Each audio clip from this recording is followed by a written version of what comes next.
Happy Sunday, folks. Happy Sunday. And happy Labor Day to you folks as well.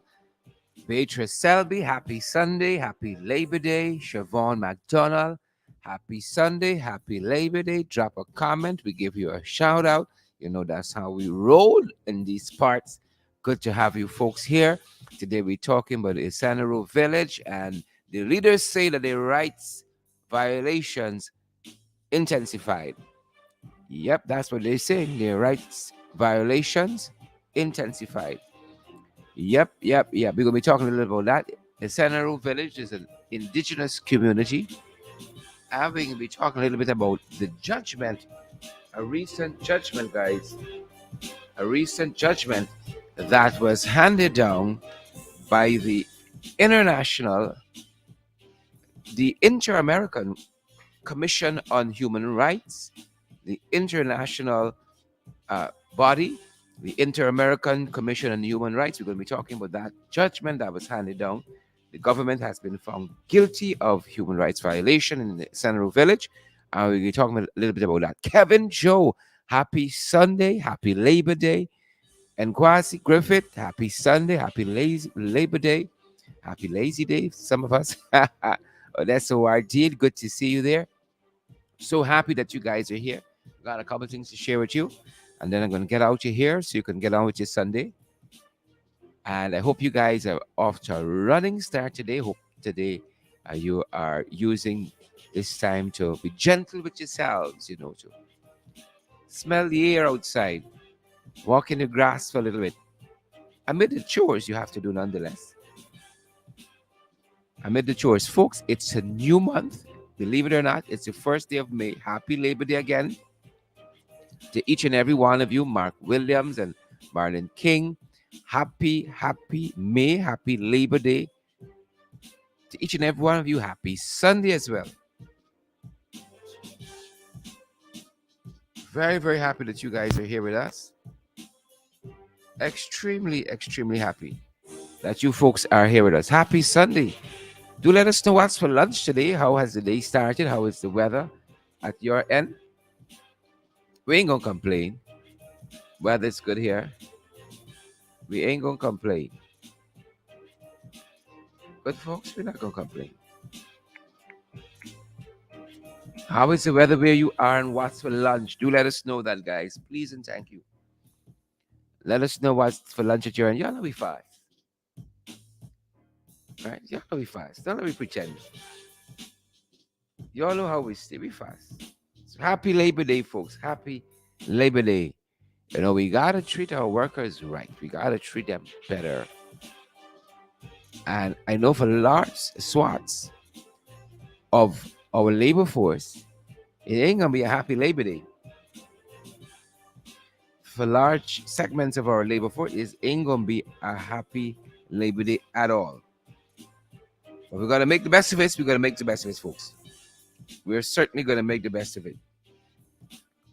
Good to have each and every one of you here with us, guys. We are so privileged you've decided to spend this time with us.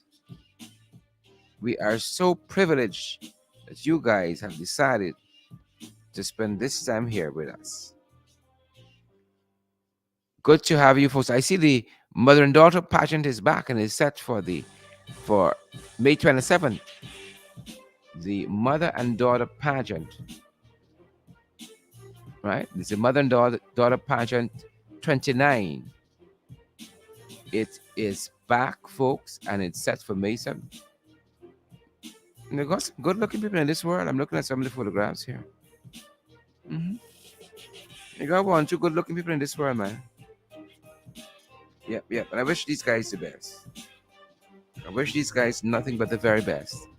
I see Yonette Holder and Jayla are going to be a part. Alicia Lawrence and Kayla are going to be a part. Alana Graves Zandy and Ciara are going to be a part. Melissa Smart and is it Orwina? They're going to be a part. Ornella Garner and Ordicia. Right? They're going to be a part of it. Indira Mangru and Danwati, they're going to be part of it. Judith Sullivan and Jada, they're going to be part of it as well. Faith Chesney Simpson and is it Janae, they're going to be part of it. Tessa Prasad and Dainty Eagle, they're going to be part of it as well. Roshini Prasad and Jaya, they're going to be part of it too. And then we have Latoya Hamilton and Nia, they're going to be part of that as well. The Mother and Daughter Pageant, I see Tiana Edwards and Teacher, they're going to be part of the pageant, and Sally Matthew, Saliangra, Yandra, yeah, Sally Matthew and Saliandra, the mother and daughter, they're going to be part of that. Priya Baldio and Ariana, they're going to be part of that as well. And then we got Sukrin Budu and Rishini. They're going to be part of that as well. All right. It's going to be quite a pageant this year. Yep. Lots of mothers and daughters are going to be part of that. Lots of mothers and daughters are set to be part of that pageant. I almost said conference. I did say conference, but what the hell? And we're being told as well that Purple Hearts Mother's Day treat has switched to the police officers' mess with exciting new activities. Notice not activities, it's activities. Right? And Calvin Burnett is set to be part of that. Artis and Mosa Telford, Paul Budner, and Sharon Cadogan, they're going to be part of that. Simone Dowden is the host, and Francis Bailey, he's going to be part of that along with Charmin Blackman. You're all going to be part of Purple Hearts Mother's Day treat. And I wish all of these activities all the success in the world. Yep. I wish them all the success in the world. Good to have you guys doing what you do best. And we're just happy to see people out and moving along. You got to work hard, some time to play. You know how it goes. Work hard with some time to play. Good to have all of you folks here with us. Erwin Don Cook and Hazel Job.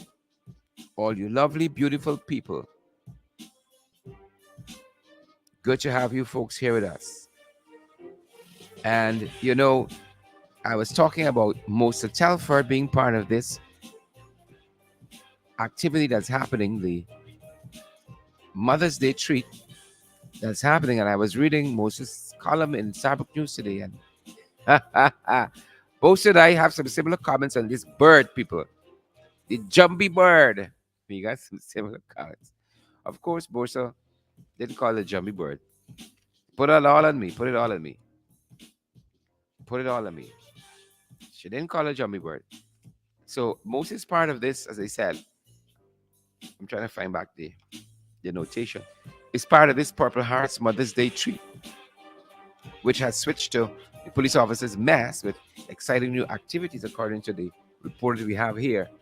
And as I said, I've been following, I've read Mosa's column, Mosa Telford, that is. Fantastic creative. Has a column in Starbuck News. And she was talking about the bird. The bird. I call it the Jumbie bird. Some of y'all call it a carrion crow.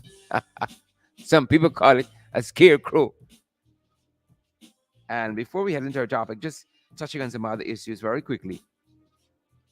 Mosa says here in this column, and Mosa writes a column for Starbuck News. I think it's printed on Saturdays, particularly. And the header for the column this week is The Bird. And in this column, Mosa Telford says that there was another significant event with the opening of this road here, this access road. She says a monument was unveiled. The monument is supposedly a depiction of the harpy eagle. It is said to weigh 3,000 pounds and is 11 feet high with a wingspan of over 17 feet. It is said to represent the strength of the country and the protection of the citizens and the lifting of our economy. The lifting of our economy. We're in a bad spot. We're in a bad spot, folks. We're in a bad spot. That's what I want you to know. We're in a bad spot. right? And the writer, Moses Telford, goes on to say that what it is said to represent is laudable. What it is said to represent is laudable. And I'm sure most Guyanese have no issue with that. However, the design of the bird sparked conversations. Many were not impressed by it. Many of us had a moment of, what kind of bird is it? Is it a flying object or some other unknown creature? Most of Telford folks. And she says some things in this column here that I think are pretty interesting and instructive. Interesting and instructive. She says, I do not think there's any need to further criticize the designers of the Harpy Eagle, especially since it was reported that they are young people. They did the best they could do. Young people should be given a chance to showcase their talent, but with the importance that has to be attached to the new statue, perhaps working under the guidance or collaborating with more experienced creators, most certainly would have resulted in a finer Harpy Eagle. She goes on to say that as a society, our standard should not be mediocrity, and that's something we've been saying here repeatedly. As a society, our standard should not be mediocrity.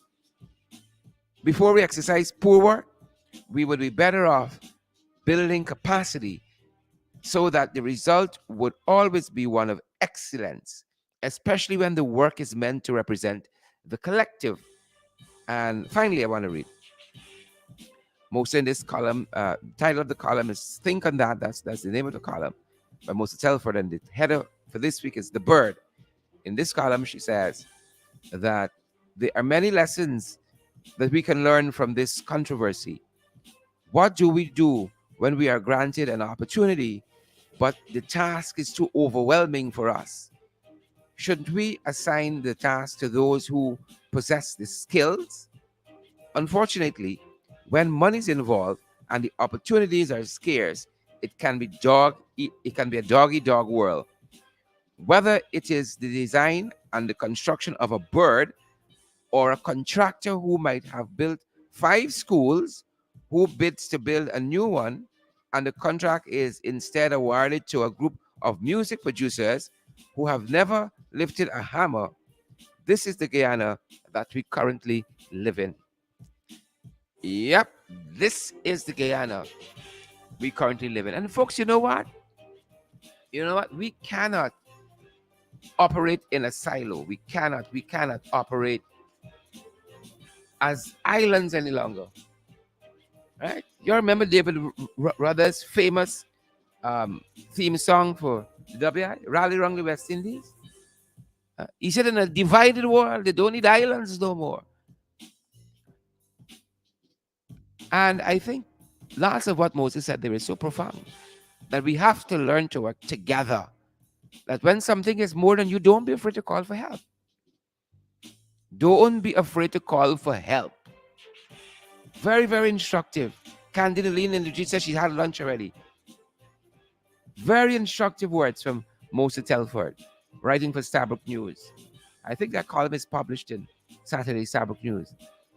Claudette Bovilouette, good to see you there, Claudette.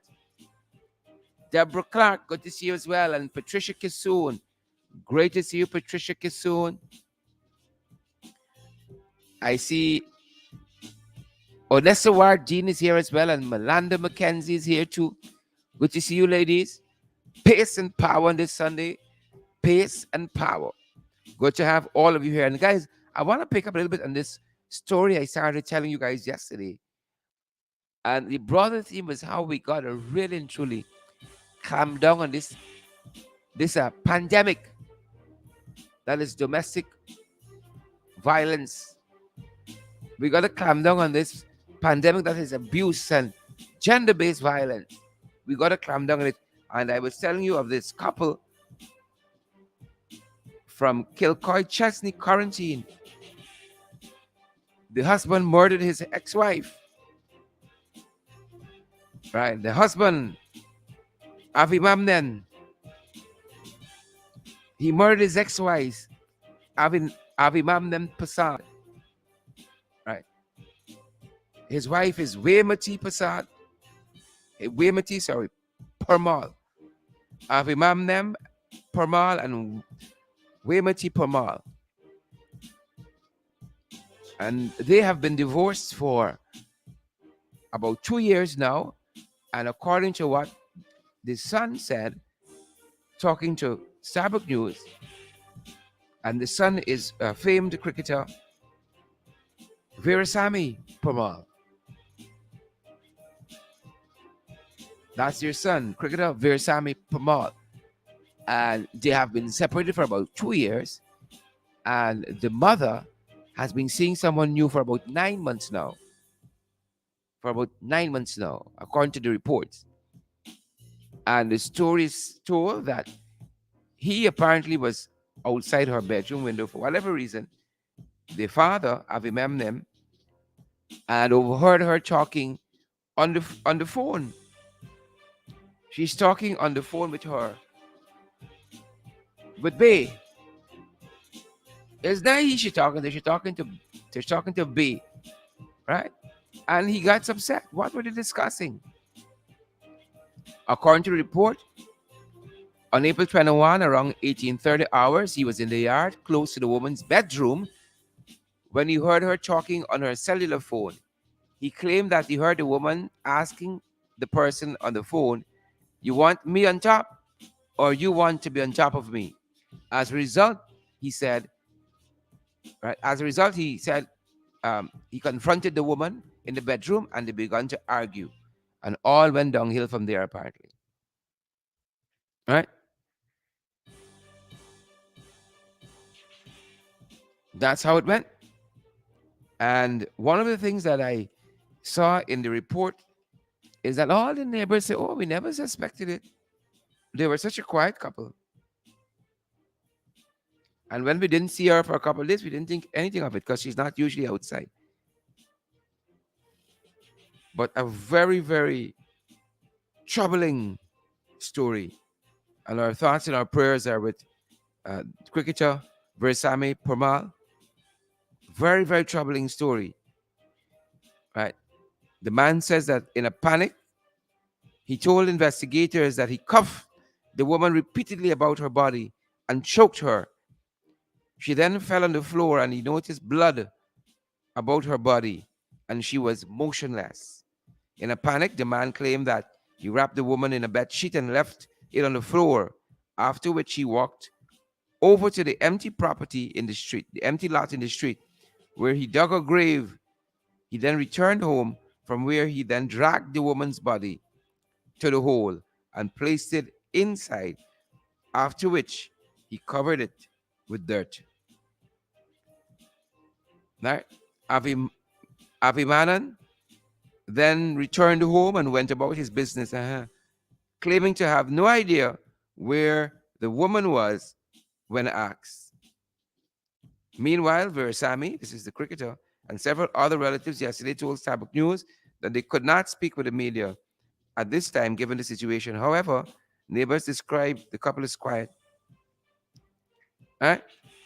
So that's what's happening on that end, and we gotta stop this thing. It's a pandemic. That's what we said yesterday. It's national in nature. We gotta stop it, and it's gonna take leadership. It's gonna take real leadership. Just last week, we were covering a story where at one of the quote unquote landings in the interior, a man confessed to chopping up a woman over, as he said, unfinished business. Right? Apparently, she owed him some sex. Welcome to Below the Belt. That's what we call unfinished business. And she probably wasn't coming up. And he decided he can take her life. Can you imagine that? Can you imagine that? This issue of domestic violence, of abuse, gender-based violence, it needs to be led from the front. You can't lead it from the side. But the challenge we have is that a lot of these people that are supposed to be leading it, they themselves are compromised. They themselves are compromised, ladies and gentlemen. So how is that going to be done? How is it even possible? Good to see you, guys. Mingo Byrne, Deborah Clark. Good to see you, Carletta Ronalds. Good to see each and every one of you. Folks, you know, we cannot do these programs without you. And today we're going to be talking about the Isseneru village, right? Isseneru village, the leaders say that their human rights continue to be violated. And we're going to be talking about what that means and what this recent Inter-American Commission on Human Rights said about their rights being violated. It's troubling to say the least. It is troubling to say the least. The way in which they have been wanton disregard to the life and livelihoods of our indigenous brothers and sisters. Their rights, human rights, there has been a wanton disregard.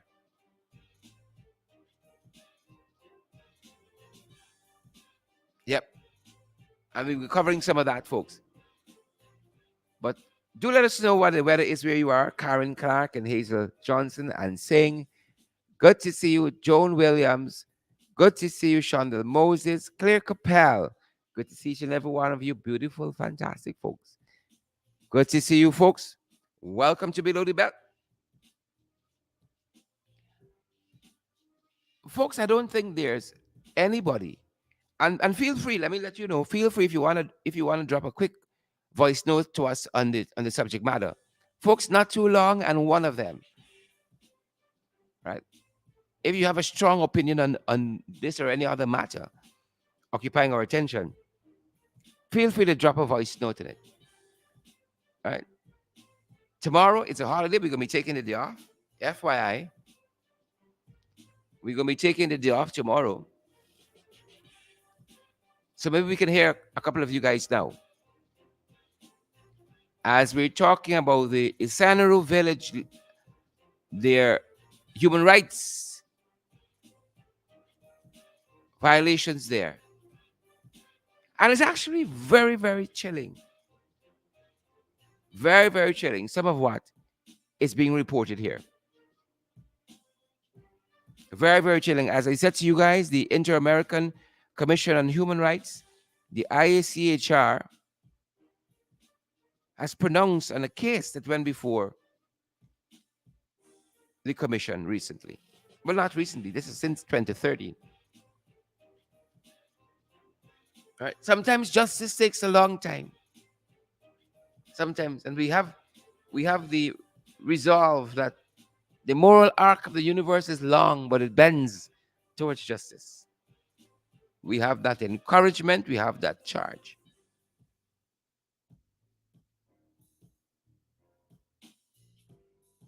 Yep. Very, very sad what's happening. And they say since that time, the violations have increased, the human rights violations. Good. And this decision was handed down, as I said, from the Commission, the Inter-American Commission on Human Rights. And it is saying that there should be full reparations. Right? Not reparations, full reparations for the material and immaterial damages.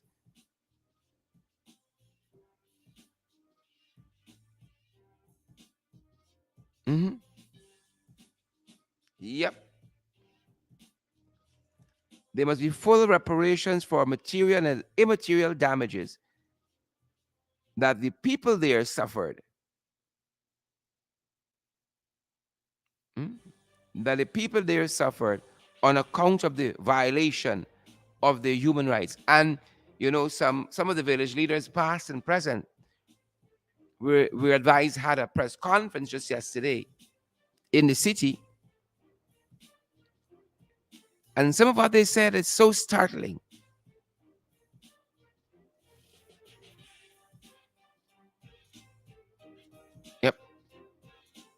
Some of what they said, guys, so very, very startling. That's what's happening there. But before I head into that, guys, I almost forgot. By way of update, before I head into that, you remember we were talking about the situation in the BVI? Do you remember that? Us talking about the situation there in the British Virgin Islands and how their premier, the head of government, Andrew Foy, has been arrested by U.S. authorities. Well, one of the broadcasts coming out of the coming off of the island, and this is the Virgin Islands Consortium, and their regional news, the Virgin Islands Consortium, and their regional news. Well, folks, they laid out a case, and I want you to take a listen. Right? They laid out a case, and I want you to take a listen because it is very informative, insightful, and instructive because this is happening at the highest level and levels of a government. Their premier is starting among to your head of state, what we would have as a president, and some countries would have as a prime minister. In their system of governance, the premier is the head of state, and it is mind-boggling. It is shocking at the revelations from the uh, report that is out from the U.S. authorities on what was the basis of the arrest of Foy. So I want you guys to take and listen to that, and I would love your voice notes on this, and we're going to get into the Isseneru village issue proper at the other end of this insert. But it will beg the question who the authorities might be listening to at this end. Right? It brings back into fore the Isabel Young issue. But don't let me delay y'all. Take a listen again. This is the Virgin Islands, remember it's the British Virgin Islands Premier. This is the Virgin Islands Consortium, and they produce the regional news there. Take a listen to the case as it is laid out, folks. Hours after his arrest, the criminal complaint against Andrew Foy, Premier of the British Virgin Islands, began to make the rounds. The 19-page document filed in U.S. federal court in the Southern District of Florida lays out the case against Foy and his co-accused, Olenvin Maynard, managing director of BVI's Port Authority, and her son, Kadeem Maynard. The three are accused of engaging in a conspiracy to launder money and import cocaine into the U.S. based on interactions they had with confidential sources and undercover agents of the U.S. Drug Enforcement Agency. Starting last October, the DEA confidential source reportedly met several times with a group of self-identified members of Hezbollah, an Islamist organization with political and militant wings. According to the affidavit attached to the complaint, these individuals told the DEA source that they could introduce him to senior public officials in the BVI who would facilitate the use of Tortola as a temporary holding area for drugs on their way from Colombia to the U.S. mainland via Puerto Rico. One of those officials was Olenvin Maynard, which a member of the group said he, quote, owned. It was also agreed that the Premier's security chief would be approached to try to set up a meeting with the head of the BVI government. The DEA operatives' interactions with the accused parties began in mid-March of this year. The source traveled to Tortola to meet Kadeem Maynard, who said that he and his mother had already begun to put things in place based on conversations with the reputed Hezbollah members. The younger Maynard reportedly disclosed that he'd been involved in the drug trafficking trade for 20 years, and the pair set up a meeting for a few days later, this time on St. Thomas in the U.S. Virgin Islands. That meeting did reportedly occur as scheduled and was recorded, as was the initial meet and all subsequent face-to-face interactions and voice calls between the DEA source and each of the co-accused. On St. Thomas, the Maynards were told that the DEA confidential source was a member of the Sinaloa cartel and had the outline of the drug smuggling plan explained to them. The cocaine would come from Colombia, starting with a test run of 3,000 kilograms. It would then transit through Tortola to Puerto Rico, then Miami and onwards to New York. None of the drugs would be offloaded onto BVI soil, the source told them. All that was needed was a safe harbor for the illicit shipments for a maximum of 48 hours. They would get a percentage from the sale of the narcotics. But Things had to look above board, and the Port Authority head offered to facilitate obtaining the necessary licenses and related paperwork to get the drugs through BVI territory with minimal scrutiny, and also to set up shell companies with which to receive their share of the proceeds. The three reportedly agreed at that meeting that Premier Foy would need to be involved in the operations. Maynard assured the DEA source that the BVI leader would come on board, reportedly saying that she knew he was not the type of person to pass up such an opportunity. He's a little crook sometimes, the Port Authority head is alleged to have said about Foy. He's not always straight. As a gesture of good faith, the DEA operative reportedly gave Maynard $10,000 in cash. A few days after that St. Thomas meeting, a call was recorded between Maynard, her son, and the DEA source. The premier was reportedly very interested, but required an upfront payment of $500,000 to deal with the ports and airports. Foy had also provided code words to be used when requesting meetings on the issue. On the call, it was agreed that Foy would meet the imposter cartel member on April 7th. Sometime around the end of March, another phone call was recorded in which the DEA operative spoke to the Port Authority head and her son. Foy was skittish, they told him, because of the Commission of Inquiry, which at the time was putting the final touches on what turned out to be a nearly 1,000-page report on its findings. He wanted some more information about the DEA source, who agreed to speak to the premier directly over the phone. That call, again recorded, happened the very next day. During his conversation with the DEA source, Foy reportedly expressed the need to be cautious. He wanted to make sure the man who claimed to be a Mexican cartel member was not actually law enforcement. It took me 20 years to get here, and I don't want to leave in 20 minutes, the premier is reported to have said. Eventually, however, he agreed to proceed with the April 7th meeting. That meeting happened in Tortola. The DEA source and Maynard were picked up in a vehicle with the premier sitting in the front passenger seat. During the trip, Foy reportedly complained that he wasn't being paid much by the British. According to data from 2020, the total personal emolument allocated to each of the BVI's 15 members of the House of Assembly averages out to $7,351, with cabinet ministers earning additional sums and the premier presumably a premium on top of that. After more than an hour's drive, the trio arrived at what the affidavit described as a, quote, large, very nice stone house. Foy and Maynard went inside with the DEA agent, with the younger Maynard, who'd arrived in a separate vehicle, standing guard outside. At the meeting, further details of how the drugs would be shipped were disclosed, and the premier and the head of the Port Authority were reportedly offered 12% of the sales receipts. Foy is reported to have done the math on a calculator, working out that their cut of each 3,000 kilogram shipment would be more than $8 million. The deal was agreed, and the premier reportedly again requested an upfront payment of $500,000, to which the DEA source agreed. The plan was, after that initial test shipment, to traffic additional 3,000 kilo loads 2 or 3 times a month for 4 months, followed by a break for some months before the pattern repeated. During the break, the proposal was that cash and low-quality drugs would be shipped into the territory with the express purpose of being seized by authorities, thereby avoiding suspicion and burnishing Foy's crime-fighting reputation. The BVI premier was reportedly delighted with that suggestion, but later his suspicions resurfaced, and Foy asked the man who was representing himself as a Mexican cartel member whether he was really an undercover law enforcement official. The DEA source reportedly managed to respond in a way that convinced Foy that his fears were unfounded, and the BVI premier told the U.S. federal operative that they had answered the question, quote, perfectly. Plans were made for the 3 BVI nationals to meet the DEA source in Miami on April 27th, where a private jet with $700,000 on board would be waiting to be flown back to the territory.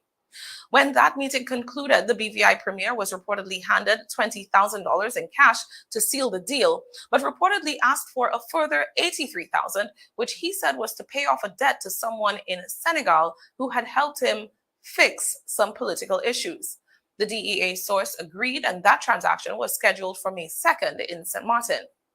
The evening of April 27th found Foy and the 2 Maynards in Miami meeting with the DEA source. The party was joined by another individual, an undercover officer of the Drug Enforcement Agency. Earlier that day, Olenvine Maynard had met the two DEA operatives to fine-tune operational details. Her son Kadim was on speakerphone participating in the discussion. In the course of this and previous conversations, it was disclosed that several officials at the airport and in law enforcement were apparently under the control or influence of Kadim, and he promised that they would ensure that things went smoothly. The plan was that the drug boats would come from St. Thomas in the U.S. Virgin Islands beginning April 30th.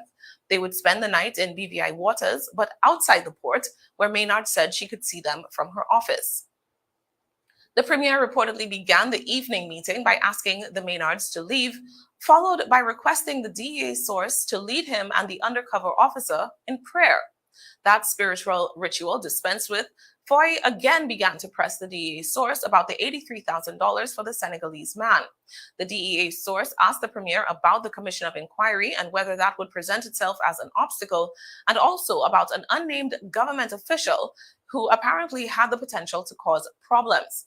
This official had come up before with reassurances that they could be paid to facilitate or at least not hinder the operations.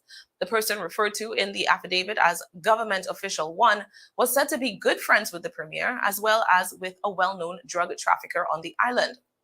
At the two meetings on April 27th, both Maynard and Foy reassured Government Official 1 would not be a problem. The trio discussed how the premier would get his money. Apart from the initial tranche of $700,000, which would come by plane, the agreement was that the currency coming back to the BVI as part of the deal would be shipped into territorial waters and presumably collected from there. At the end of the meeting, Foy agreed to forego his scheduled commercial flight to Philadelphia in favor of a ride on the private jet offered by the DEA's source, but not before a remarkable diversion during some small talk in which Foy reportedly expressed his belief in witches, magic, and his ability to read lies in people. The next morning, Thursday, April 28th, Foy was picked up by the DEA operatives, still apparently believing them to be bona fide drug traffickers. They drove to the airport and took the premier to the jet that was awaiting its flight time to the BVI. Inside, Foy was shown designer shopping bags filled with $700,000 in fake currency and was told that once he had seen it to confirm payment, the money would be packed into a suitcase as he'd requested. As the trio exited the plane, Andrew Foy was placed under arrest. Later that morning, the same procedure was followed with Maynard. While the arrest of the leader of the executive branch of the British Virgin Islands government is a disturbing enough turn of events, the details of the affidavit suggest that corruption among public officials runs much deeper. Kadim Maynard claimed to have at least 2 law enforcement officers on his payroll and to have control over an unknown number of airport officials. The premier himself reportedly said that Government Official 1 has many employers, thought to be a reference to smugglers who pay that individual to allow them free rein. The federal government of the United States knows the identity of Government Official 1 in the British Virgin Islands. Do local police? What this criminal complaint makes clear is that there might be a lot more to find. The question is where to look. Pim pim. Bang bang. Bang bang, people. Bang bang. Pim pim. That's what the old people used to say. Pim pim. But here's story. Bang bang, bang bang. Wow. Wow. Just wow. When Uncle Sam say he coming, I want you know them. You know all them conversations y'all having. Right? You know all the conversations. Just y'all happy though. And I sleep comfortable when the night come. Comfortable when the night come. Right? I see some folks say corruption to the fullest. Alexis Williams. Right? I see Ingrid King says trench crappos and jagabats next. You hear a story there? The port official, the head of the port authority, and his son, right? They gone down, integrally involved. You hear a story there? You hear how corruption is run everybody, right? Who is this government official number 1? Who got people on the payroll? The port official's son, corruption? Yeah, I think it's here. You know, deep it go. Jesus have mercy. Them boys come back. I want you to know that. Bang bing.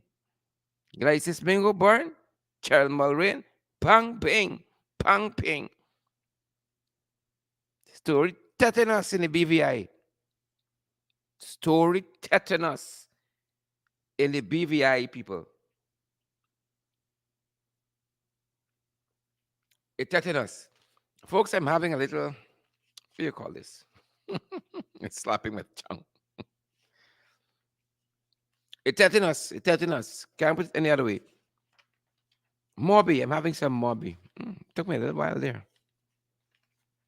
I'm having some Morbi. What are you guys having for lunch? I think I'm gonna have some soup later on.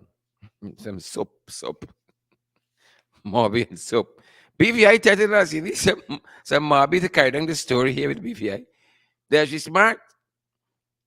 Mary Luke, this story here, tetanus.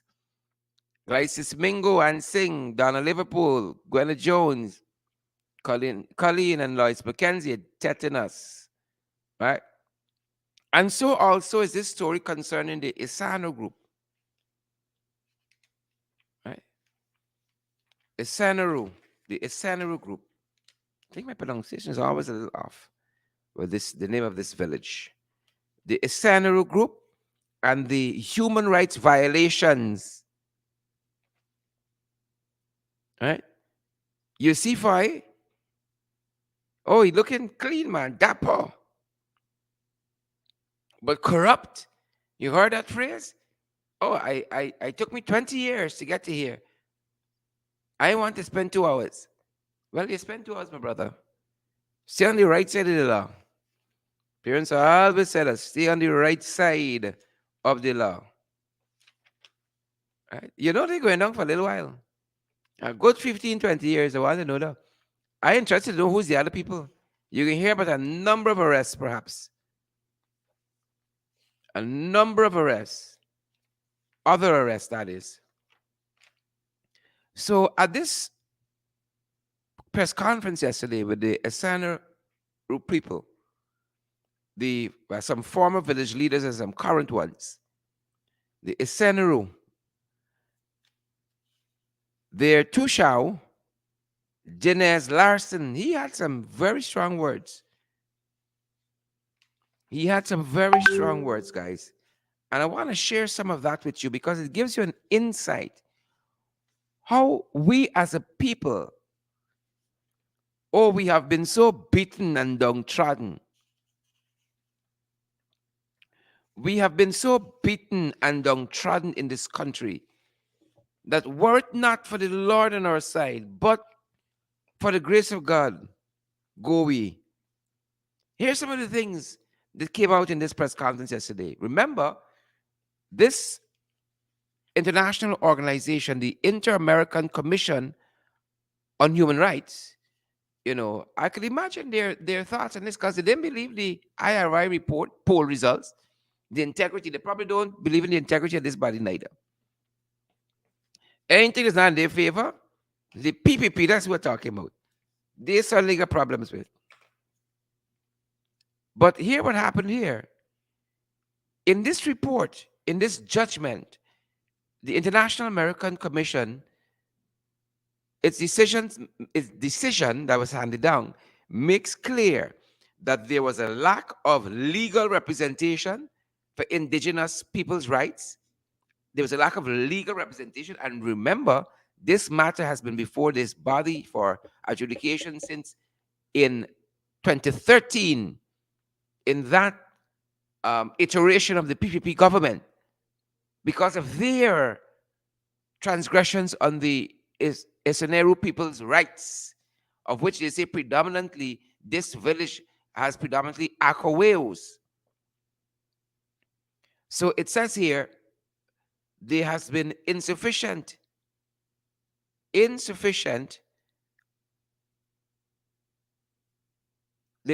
been lack of legal protection for indigenous people's rights in our country.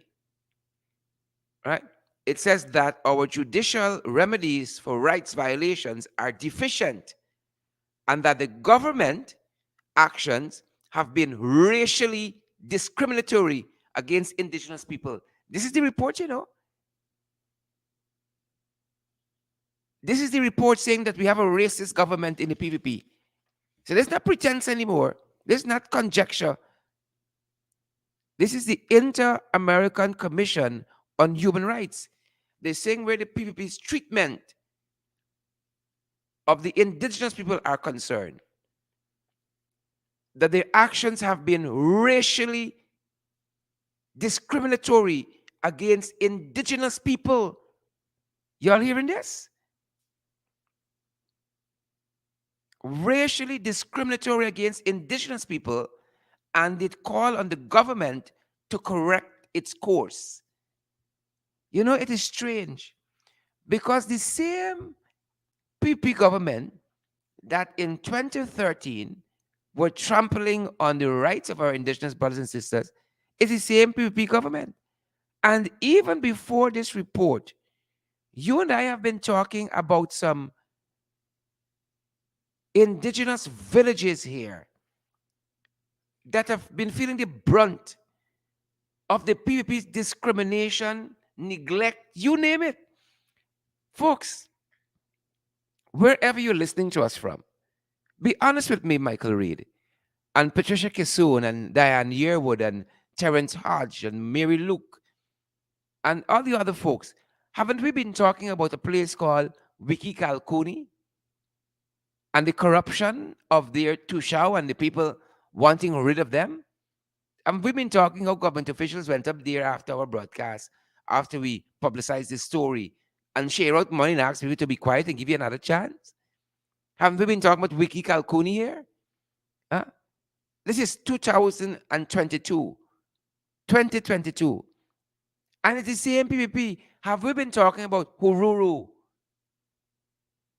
And what's been transpiring in Hururu with the village council there and them wanting their budget to be approved without giving an account to the people how the last budget and sums of money were spent and about missing monies, and the administration don't want to do anything about it because it's dear people? Haven't we been talking about that? That is before this Isseneru report came out.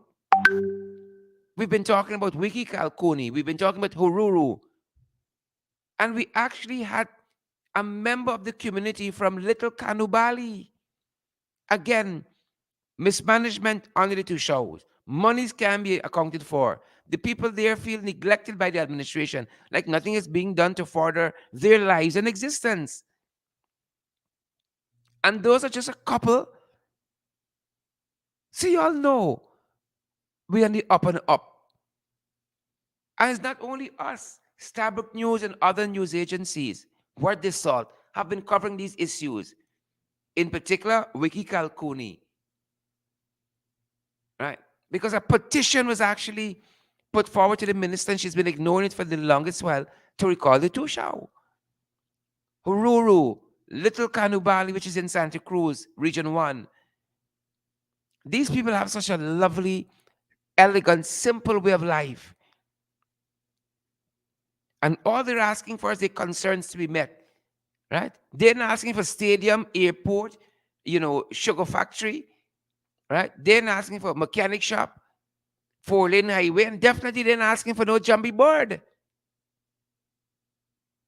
But they're asking to be treated with respect and with dignity. And even those things have eluded, right? Have eluded the administration. So this is the report that's saying the PPP government is racist. They have been racially discriminatory. If you're racially discriminating, you're racist. Come on, folks.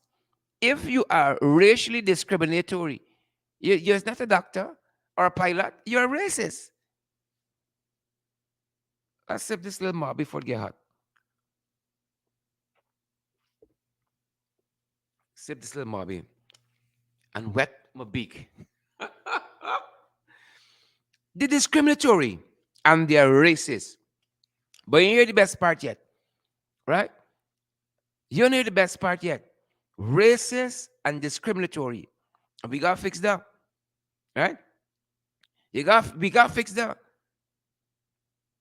right? Mind you, When I asked Jagdio at the press conference about the report, he didn't see it yet. They haven't discussed it cabinet yet, and they got it since last year. Right? If something like this they didn't see yet, you think they carry problems and they head up? People, let me wake up. Right? Let me wake up and taste the Mabi. You think they can weep and they head up if you have such a significant judgment that was handed down for a people to get justice. And across like Jaglio can say, we ain't read it yet. Whose needs are they looking out for? Huh? Whose needs are they looking out for? Huh? Who needs Foye, Andrew Foye? Foye, Andrew Foye. Whose needs Andrew Foye looking out for? Oh, the people of the BVI? Oh, all right. Is they giving me 500,000 US? Oh, all right. Jack, you say he didn't read it yet? Right? And he don't want to speak what he says? Out of turn, something of that nature, on the matter. And this has been given to them since December last year. Who are they looking out for? Right? This matter was filed. This case was filed. And we'll come to how the case got to be filed before this body, the IACHR. We'll talk about that, the Inter-American Commission on Human Rights. It was filed in September 5th of 2020, of 2013. September 5th, 2013. Then is when it was filed. And the case argued, folks, that the government had violated the rights of the community and its members to property, equality before the law, justice, and a fair trial. Right? They had denied them. There was no protection of mothers and children. They have denied them that. Right? And the preservation of health and well-being. All of that was part of the arguments in the case. Right? And they weren't able to enjoy the benefits of culture. All of these rights were protected by several articles of the American Declaration on Rights and Duties of Man. As a matter of fact, this verdict, this ruling, acknowledged 16 violations of the PPP against this indigenous group, the Isseneru people, the Isseneru village, predominantly made up of Akowayos. It highlighted no less than 16 violations. The report informed that the state failed to grant the Isseneru title over its entire ancestral territory, despite the community demonstrating that it is primarily Akowayos. Right? It is a primarily Akowayo village, that it is set within the Akowayo territory, and among others, it needs the full extent of the territory to pursue its livelihood and survival. In addition to that, you folks listening to us, in addition to that, the report further concluded that the community rights to health, water, food, and a healthy environment were violated by the negative impacts of mining in the community, and particularly contamination of its waterways. And this government said cares. I'm certain it went to those very people in 2013 and was telling them, we care about you. Trust us. And the Inter-American Commission on Human Rights says 16 instances where there were transgressions against the Akowayos and the people in general of the Isseneru community. 16 violations. I want you to listen to this here because it has so much implications. Listen to this here. Right? I want you to listen to this. Because we ain't far from the BVI, you know. We ain't far from the BVI. Who can share the damn live stream today? Who can smash the emoji? But I'm begging y'all. If y'all don't feel it's relevant news to share, what you can do? What you can do? Right? Here this here. On this good Sunday morning, hear this here. The appeal to the Inter-American Commission on Human Rights partly stemmed from two high court rulings against the village's objection to mining projects back in 2013. Right? They couldn't get justice in the high court. And so our indigenous brothers and sisters had to take the matter further afield. In 2013, Justice Dana Insinali made orders granted to miner Joan Chang against the Isseneru Village Council and the Guyana Geology and Mines Commission. Against them, this ruling was, right? Members of the village council had claimed that the mining company, this is Joan Chang's mining company, right, was mining on their title lands without the council's permission under the Amerindian Act. And despite subsequent cease work orders issued by the GGMC officer, right? Issued by the GGMC officer, Justice Insinali pointed out in her ruling that by virtue of the coming into operation of the Amerindian Act in 2006, the village council had no authority to stop the operation on their land. Imagine that, on their land, and the GGMC no authority to issue the cease work orders. But that's not what gets interesting. So that's the first case that they took. The other case was filed on August 13, 2008, sorry, by the Isseneru people, the village. Right? A similar judgment, Sabak News tells us, was made in the High Court in the case of Latta Narain versus Isseneru. That's the case. Latta Narain, another miner, versus Isseneru. The case of Narain has been appealed and is languishing at the Court of Appeal since 2008, 2009. Right? So governments could change before you get justice in this world, and change again. Government could change 3, 4, 5 times, and you're still waiting for justice. So the second case is languishing somewhere there. And hear this now, hear this part. It is even more unfortunate that 9 years after, this is what the Tusha was saying. It's unfortunate 9 years after we filed this petition, our ancestral lands continue to be damaged by continuing mining in concessions held by Latta Narain and Joan Chang and others. I want you all to hear this.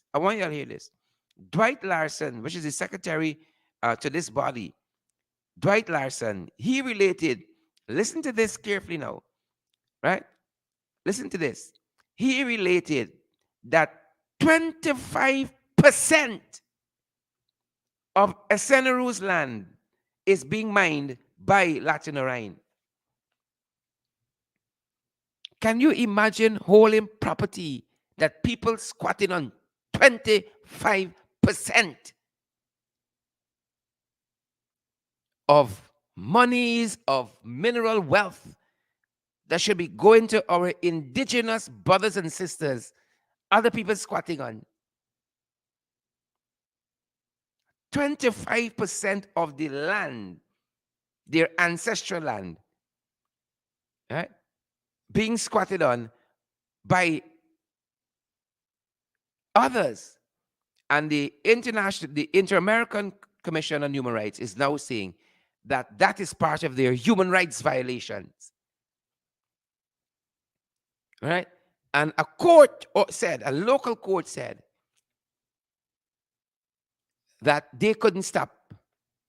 But it took an international court now, an international body, to say that was wrong.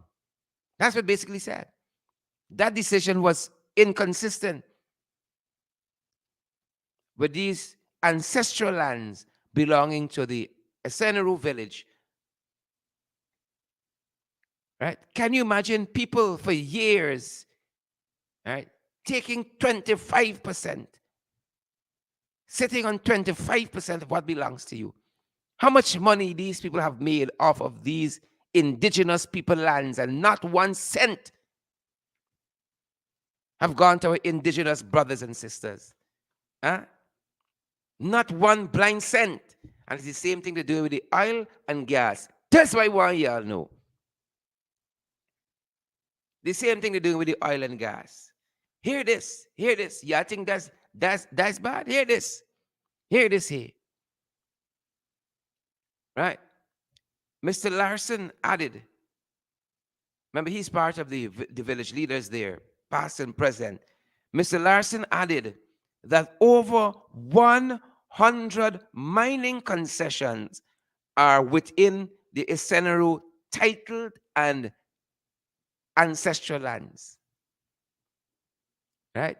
This is people latch on to you and what belongs to you and your family like leeches sucking you dry.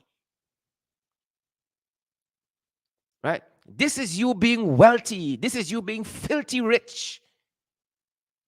But because of the system, others benefiting from wealth that belongs to you. This song's knowing. Jesus of mercy.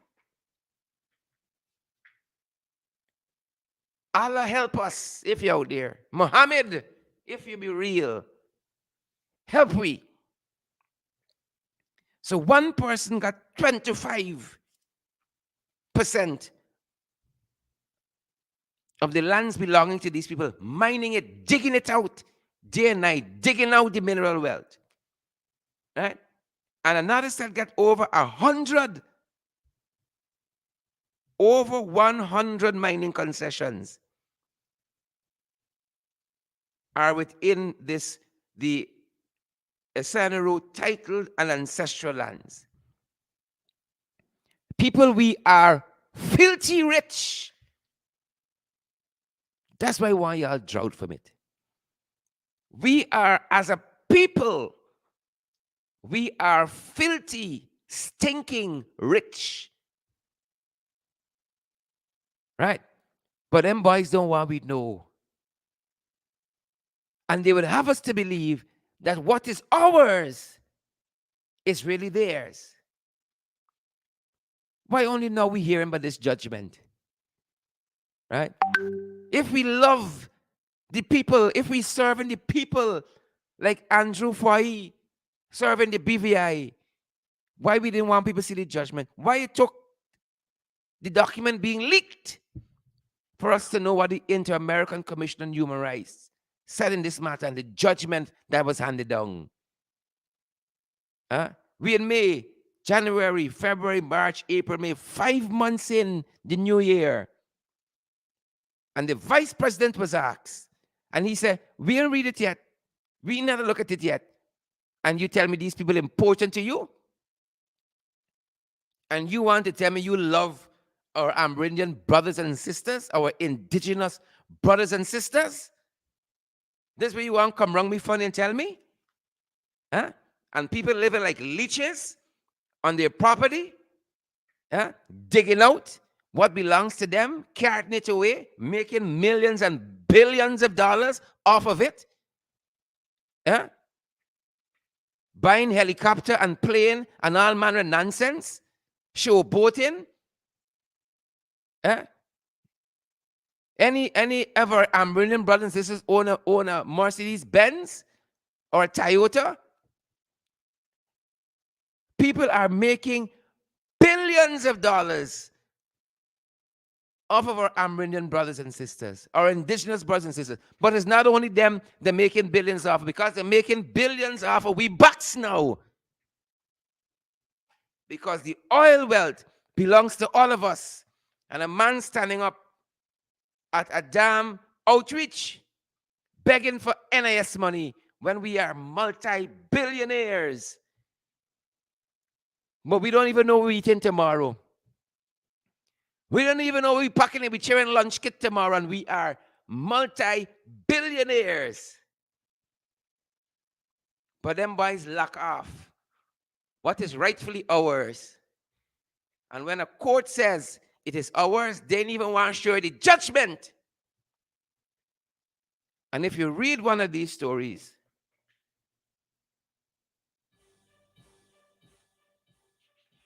if you read one of these stories, so if you read this story through, you'll see the reason why one of the cases cannot progress because there was no written judgment, and the indigenous leader says that the judge is no longer on the bench. So nobody can remember, know what exactly the case was about and what was the findings, what was the ruling.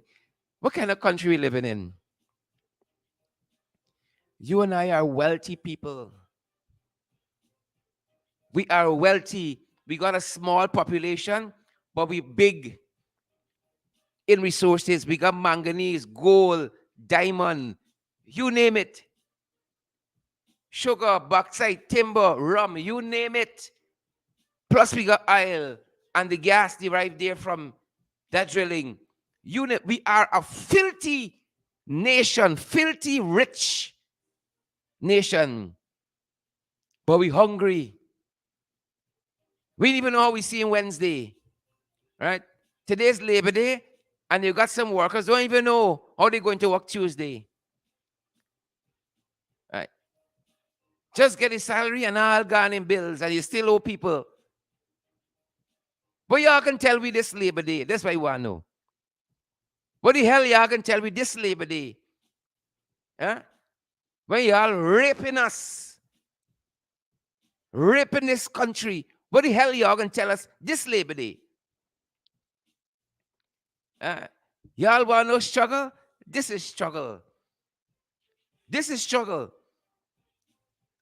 The Isseneru people are filthy rich because of what is in their soil, what is in their ground.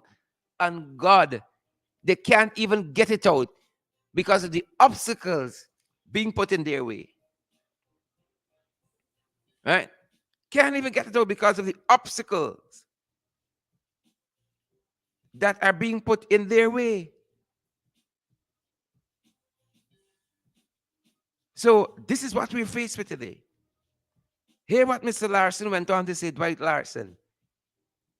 Right? He said, as I said to you, that the second case was before the Court of Appeal. It cannot proceed since the High Court judgment was never written and handed over to the parties. The judge is now off the bench.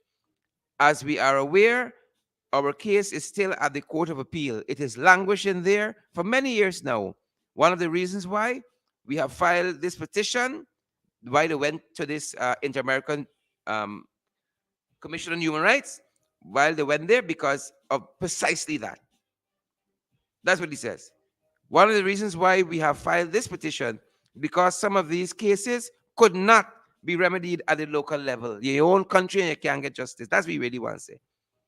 This is the most important reason why we had to take steps out of the country to see where we could get justice on these land matters. Right? He says, besides the Narayan case, we have pending cases with other third parties, and those have not been resolved as yet. All are somewhere within the system. The judge has not produced a written judgment in this regard.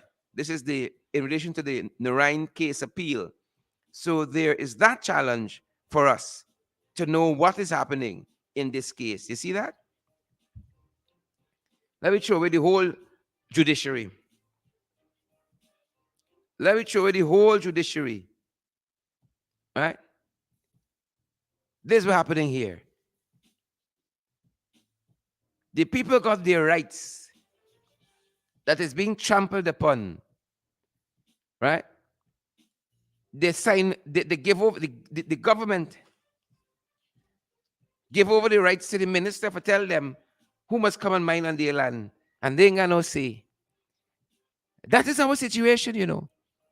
Whether you're indigenous, whether you're Afro-Guyanese, whether you're East Indian, that is our situation. Whether you are a Chinese, you're one of our 6 people, whether you're Portuguese, that is our condition. right? That these resources in this country belongs to all of us. We are filthy, wealthy, opulent, well-off, well-to-do people. We just discover our foreparents left us something in the will, right? Just left me something in the will. But the lawyer who got the will is Andrew Foy, right? You think you can get anything out of it? With that kind of lawyer, Andrew Foy, and a lawyer like the Port Authority head and his son in the BVI, you think you getting anything out of this will? Huh? The will that says you got billions of dollars in minerals in that ground, gold and diamond and bauxite. No, no, no. They're bringing their own people to mind that place. Right? You think in the will that says y'all got oil out there and all the money belong to y'all. And y'all cheering. You think the people that got the will in their hand from before parents, they want you read the will? You understand why a lot of documents are being published? Mm. Why contracts can't see the light today that people campaign on and say, as soon as we go in, you're going to know this and you're going to know that. Suddenly, they forget all them promises. Forget all them promises. We better wake up in this country. We better wake up in this country. The case of the Isseneru people is the exact thing. If you ever wanted an example that Mia Motley spoke about, being tenants in your own country, being tenants on your own land, that's the Isseneru people, and that is us collectively. Tenants in your own country. Tenants.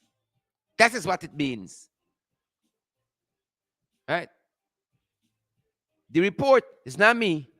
The Inter-American Report on Human Rights, Commission on Human Rights, the Inter-American Commission on Human Rights, says they have been racially discriminated against.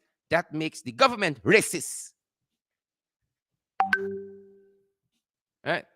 And it is what Rickford Burke has been saying from time immemorial. But we put it down as fringe elements. Racially discriminatory means you are a racist. Same government then, same government now. Does anybody have the balls, the backbone, the spine in this administration to come out and apologize to these people? 5 months, we're still waiting, so we know how that's going to go. Are they going to come out and apologize and say, we didn't know, but having a look at our action and what has come out of the court? You know what Gail will come and say? We like the integrity of this thing here. Right? Their lives involved. I want to go down the road with the same attitude, same mentality, right? That caused them to have a change of government in 2015. I want to go down the road with the same attitude. Don't change it on my account. Don't change it on our account. You go down the road. The report says, our indigenous brothers and sisters say that the violation have not mitigated, they have intensified. So if that's 16 violations, now it must have got 1,600. It has not mitigated over the years. It has intensified. Could you imagine you got land, as each of us do and are entitled to in this country, and you got people squatting on it, got 100 concessions. They're only squatting, they giving out, they renting, they subletting. They come and take over your land and then they subletting. You understand where we are as a people? Tenants in your own country. So if the Amerindians want to mine, they got to go to people who cover their land, right? To rent concessions from. That's being a flipping tenant in your own country. That's what it means. You got to go and rent in land that you own,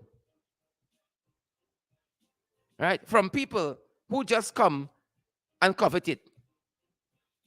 Could you imagine you fishing out in the Atlantic your whole life, and suddenly you got a boat coming to chase you away from certain areas to fish?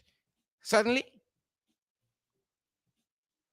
land that belongs to you, sea that belongs to you. We better wake up in this place. We better wake up in this place. And I want y'all see, right? Younger black people problem and Indian people problem and American people problem. It affects all of us. It's the same problem all we facing. We are dispossessed of what we should be in possession of. Right? We have been dispossessed of what we should be in possession of. What is our birthright? And that is why it is the nature of the people, right, to be wicked, stink, and dirty. And that is why the plight of the Isseneru people in 2013 is the plight of Wiki Kalkuna in 2022, is the plight of Horuru in 2022, is the plight of Little Kanubali in 2022. Because it is the nature, as the Chinese would say, it is the nature, right? And to use a legal frame, it is the nature and the quality of the PPP to be wicked, stink, and dirty. We can all live in this country, right? And we can do more than live. In May 2022, we can thrive, but we need better leadership, right? We need better leadership. We can live, we can thrive in 2022. We got everything we need. We are, if not the, one of the most richest countries in the world. When others country wondering where they get another meal from, we got money, Dora. But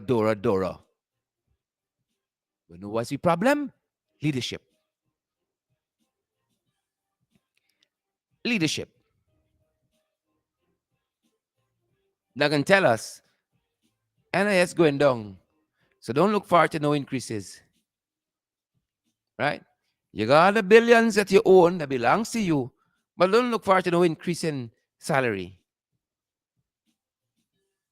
Right? But they didn't take a pay cut since they come. As a matter of fact, they increased the pay. But they tell you don't look forward to no increase in NIS. You understand me? Don't look forward to anything. We need better leadership. And y'all better wake up, because I hear a lot of PP supporters complaining. And if that's how they get in street, imagine how things happen on this other side. Right? 5 months after, you got a senior member government is willing to admit, I ain't read a thing yet. I tell you, they don't like read, they don't like studies, they don't like, that's not them. Rigorous interrogation of ideas and so on, that's not them. Right? That's not them.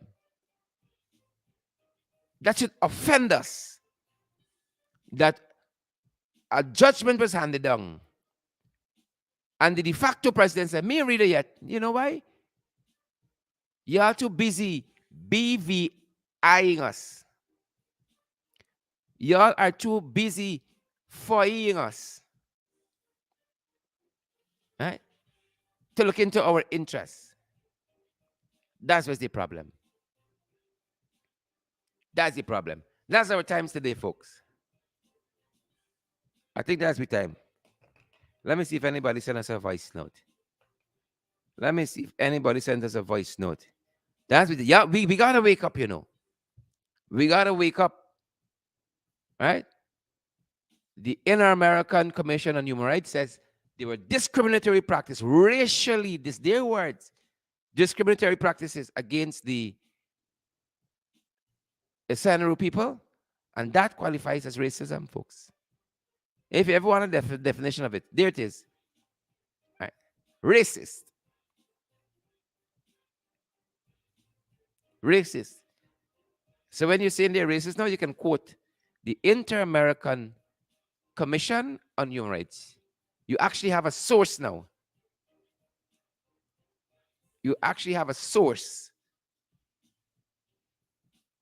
Right? You actually have a source. I'm trying to access to see if we have any voice notes. Apologies. I thought this was hooked up. Apologies, folks. Credible, valid information. That's what we're about. And I want to thank Sabuk News for keeping up their stellar journalistic work on issues like this. Right? Stellar journalistic work on issues like this.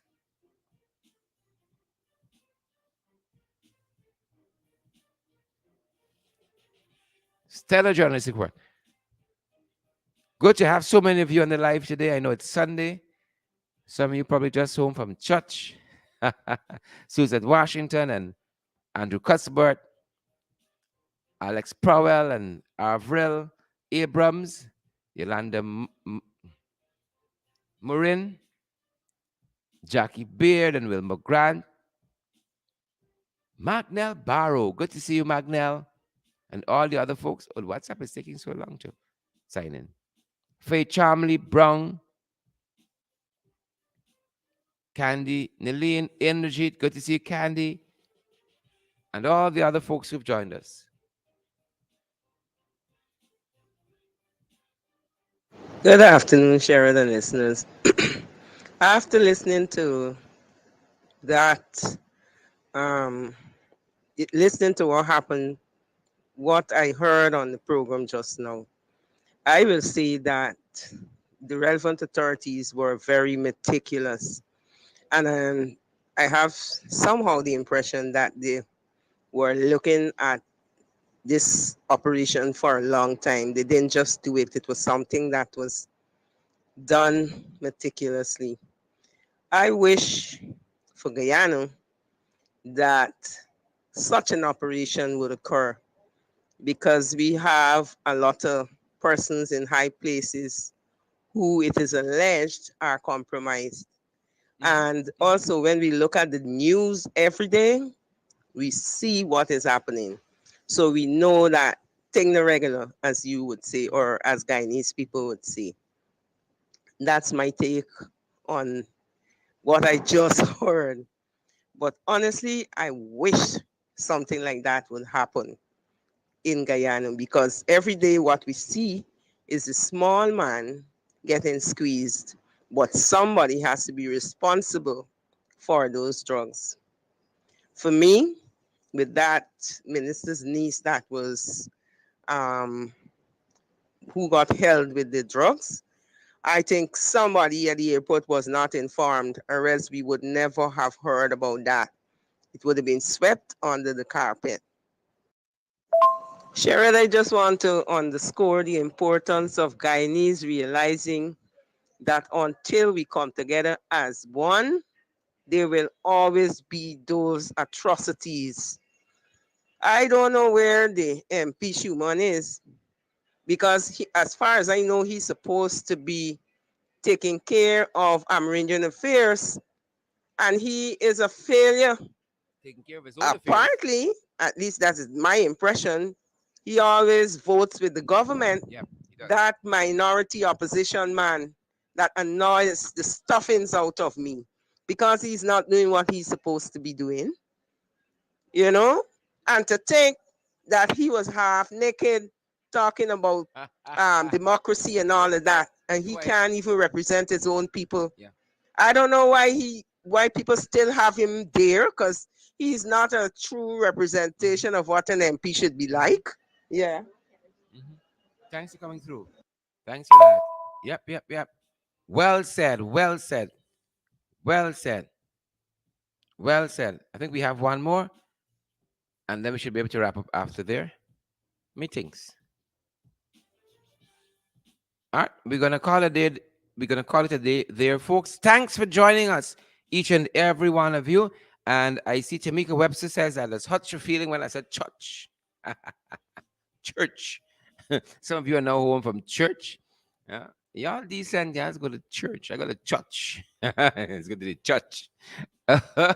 Trust you had a good church experience at Tamika Webster and all the other folks who may have went out to a place of worship today, whether it's the Christian church or you went to masjid or wherever you go to worship the Almighty. I trust that was a good experience for you. And you pray for this country, folks. Pray for us. Pray for me. I want to do so many things. I want to do so many things. So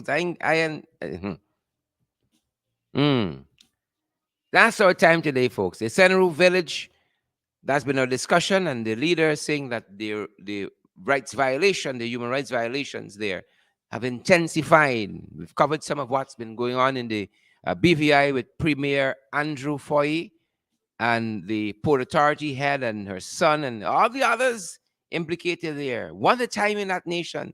Our own their reckoning coming. It might be sooner than we think. It might be sooner than we think. Have a fantastic weekend, folks. Remember to share the broadcast, smash the emoji, and we would love you guys also to partner with us so we can keep the lights on, we can keep the doors open, and do what we have to do. Credible, valid information. And make sure you tune into our website. We put up some stories there for your consumption at crediblesourcesgy.com, crediblesourcesgy.com. And follow us on my TikTok page. We're doing some specific things for TikTok, kind of streamlining our TikTok, the work we do, the communication work we do on TikTok, and we invite you to sample some of the content we've been curating for TikTok. Thank for those folks who are joining us on Twitter, those who are joining us on LinkedIn, and our tubers. We're so grateful. Our YouTube audience is growing, and we may set aside a day in this new month where we just broadcast on YouTube alone because we want to familiarize some of you with YouTube because sometimes Facebook goes down and you need to know the other place you can get us, you can reach us if Facebook goes down and we can only broadcast on YouTube. So we want to familiarize you with that. So in one day in the week, we might just broadcast alone on YouTube so you can get familiarized with how YouTube works. Good, because we know not everybody is as tech savvy as the rest of us. As some of you, I still learning myself. Still a learn. But good to have each and every one of you here again. Please, we beg your indulgence in sharing the program, sharing the broadcast, smashing that emoji button for us. Help others to get valid and credible information, guys, and partner with us. You all know we've got Zelle, we got PayPal, we got MMG, we got Cash App. We're available via MoneyGram, Western Union. All of it. It's to go to make sure that we keep the lights on, we keep the doors open, guys, and we can do this in a more professional way.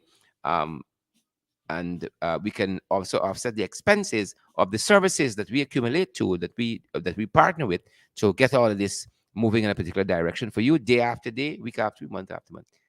17 programs per week, 68 per month, 816 programs per year. That's what we're doing. That's what we have a passion for, folks, bringing you credible and valid information. Empower us, continue to empower us to do so. Those of you who've been doing that, we are eternally grateful. Eternally grateful. Thank you so much for your support. Thank you for your love. And we love back to you guys. Continue to have a fantastic weekend. Be gentle with yourselves. We are off tomorrow, guys. It's a holiday here. We are off tomorrow. On all our programs, we're off. Take some time off for yourself and to be gentle with yourselves. It's a long weekend. Continue to do so. Thanks for joining us. Partner with me now, man. Partner with me. Share the damn live stream. Smash the emoji button. That's our time, folks. Stay safe. Stay safe, guys. That's our time. Peace and power. Respect and manners.